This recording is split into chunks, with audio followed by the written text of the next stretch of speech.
কিছু ছাত্ৰ সংগঠনৰ লগত বা ৰাজনীতিৰ লগত মই জড়িত হৈছিলোঁ আৰু জড়িত হোৱাৰ কাৰণে তেখেতক তেতিয়াৰ পৰা চিনি পাওঁ। এতিয়া মোক লগ পাই লগে লগে তেখেতেও মনত ৰাখিছে, লগ পাই কৈছে মনত আছেনে মই অমিতাভ ৰাভাৰ দেশৰ মানুহ, অৰ্থাৎ মই তামোলপুৰৰ মানুহ। অমিতাভ ৰাভাও এজন সমাজকৰ্মী আছিল। তেওঁ উগ্ৰপন্থীৰ গুলীত প্ৰাণ হেৰুৱালে, ময়ো পাহৰি যোৱা নাই।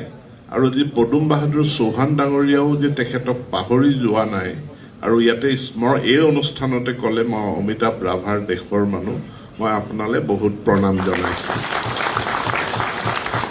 যিজন ব্যক্তিৰ নামত তেখেতক সন্মানিত কৰা হৈছে সেই ব্যক্তিজনো মোৰ এই বন্ধু আছিল। কাৰণ তেখেতে যেতিয়া গোৰ্খা ছাত্ৰ সন্থা কৰিছিল, ময়ো তেতিয়া জনজাতি ছাত্ৰ সন্থা কৰিছিলোঁ। আমাৰ তয়ানাথ দাহাল আৰু মোৰ মাজত খুব ঘনিষ্ঠ সম্পৰ্ক আছিল, বুজাবুজি আছিল।